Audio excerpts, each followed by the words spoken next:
İrana toya getdik. Aeroport şəhərdən xeyli uzaqdaydı. Çıxışda belə taksilər düzülmüşdü. Proqramla da taksi çağırmaq olur. Sürücü ilə yoldaşım yol boyunca dərdləşdilər. Elə bil illərin tanışı idilər. Gecə çatdıq bağa.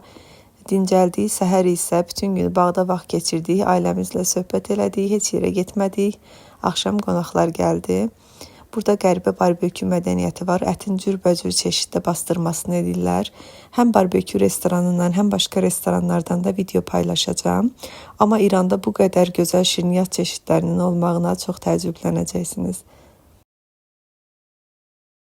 Şah Rıza Pəhləvinin Tehranda Niyavarandakı evinə getdik. Şah burada həyat yoldaşı Fərəx xanım və 3 övladı ilə birlikdə 3 il yaşayıb. Yəni, inqilab olana qədər onlar bu evdə yaşayırdılar. Ev orta böyüklükdə idi və müxtəlif dövlətlərdən şaha hədiyyə edilmiş əşyalarla və gözəl İran xalçaları ilə dolu idi. Evin üstündəki bu tavan tamamilə açılır və səma mənzərəsi görünür. Mən burada demək olar ki, bütün otaqları gəzdim və kiçik videolar çəkdim. Sizə də qısa məlumatlar verəcəm. Bura şahın sinema otağıdır. Bura isə onların yemək otağıdır. Bu Fərəx xanımın portretidir, amma otağın nə otaq olduğu düz yadımda qalmadı.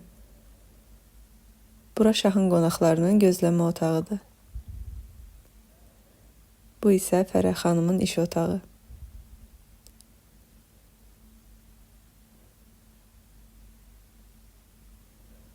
Bura şahın istirahət otağıdır. Bu isə onların yataq otağıdır.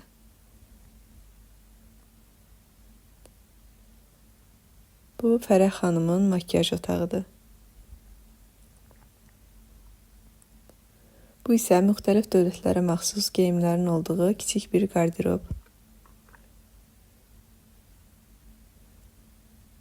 Bu uşaqların xidmətçisinin otağıdır. Evin həyətində belə bir ikinci, daha kiçik bir ev vardı. Şahın vəliəhdi Rezanın evidir. İçərisi isə Rezaya məxsus və ailəyə məxsus portretlərlə dolu idi.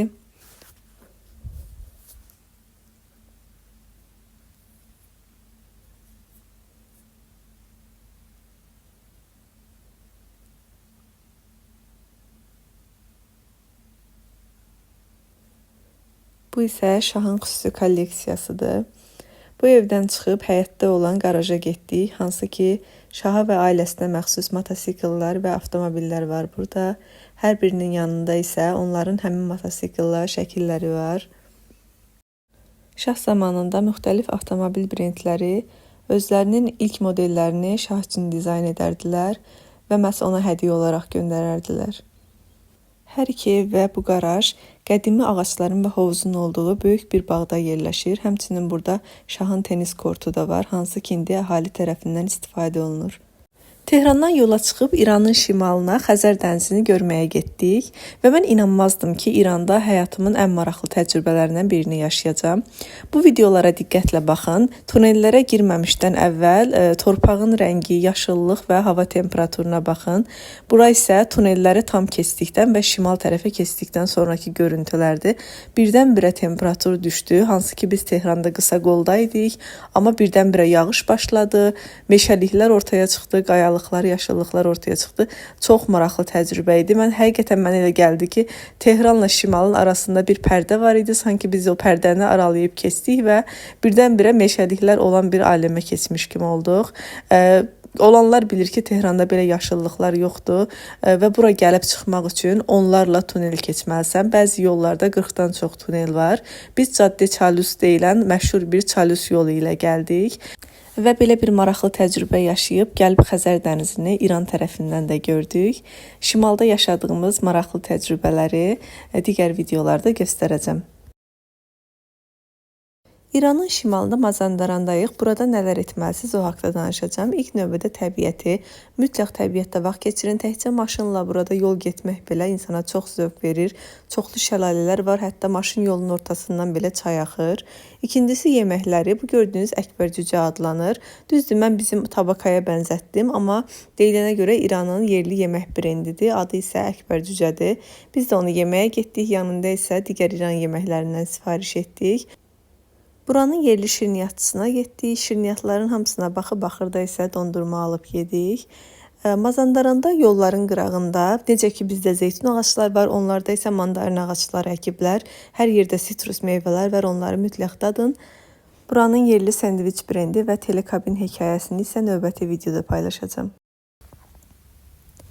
Təsəvvür edin, Xəzərin sahilindən Hirkan meşələrinin içi ilə Əlborz dağlarının başına qalxırsınız. Bura Mazandaranda Namakabrud adlanan turizm şəhərci idi. Biz bura gələndə artıq dağların başını duman almışdı. Sonuncu telekabin də qalxmışdı. Dedilər ki, artıq satış yoxdur. Amma dostumuz sağ olsun yaxınlaşıb dedi ki, Azərbaycandan qonağımız gəlib. Bu qədər yolu telekabin üçün gəlib. Onlar da bir istisna edib bilet satdılar.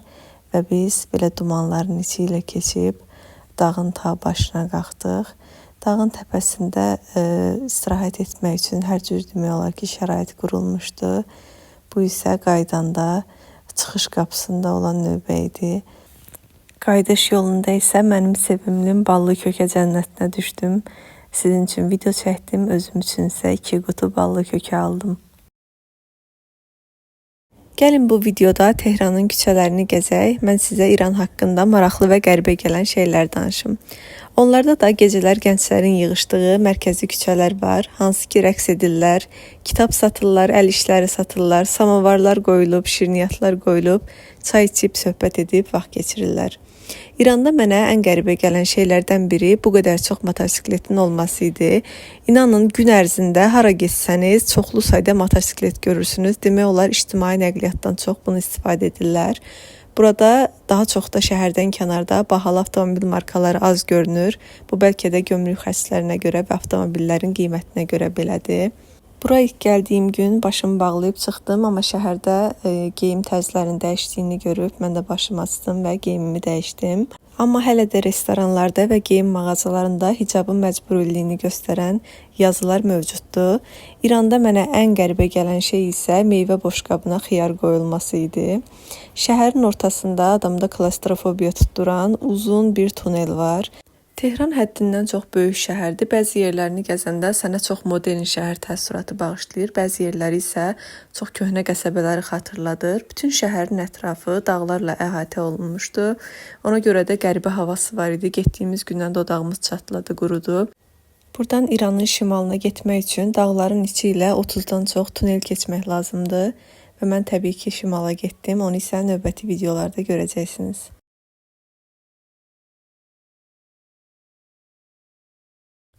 Belə bir restoranda piti yemək istəyərdiniz.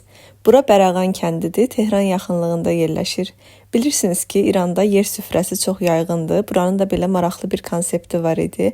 Amma açığı mənə görə yerdə yemək yemək biraz narahat idi. Biz bura piti yeməyə gəldik, yanında da əlavə Mirzə Qasimi sifariş etmişdik.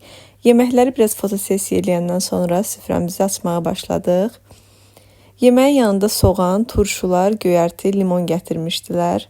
Azərbaycan pitisi ilə İran pitisi bir-birinə çox bənzəyir. Yemək forması da bənzəyir. Sadəcə dadında biraz fərqlilik var. İran pitisinə məsələn pomidor vururlar. Biraz turş məzəlik var idi dadında. Pitinin bulyonunu doğramac etdik. Qalan hissəsini isə gətirdikləri bu dəmir alətlə döydük. Elə başımız pitiyə o qədər qarışdı ki, bir də baxdıq ki, hava qaralıb və Bərağandan Tehrana yola çıxdıq. Yol boyunca buranın bazarından kiçik görüntülər çəkdim. Onu da videonun sonuna əlavə elədim.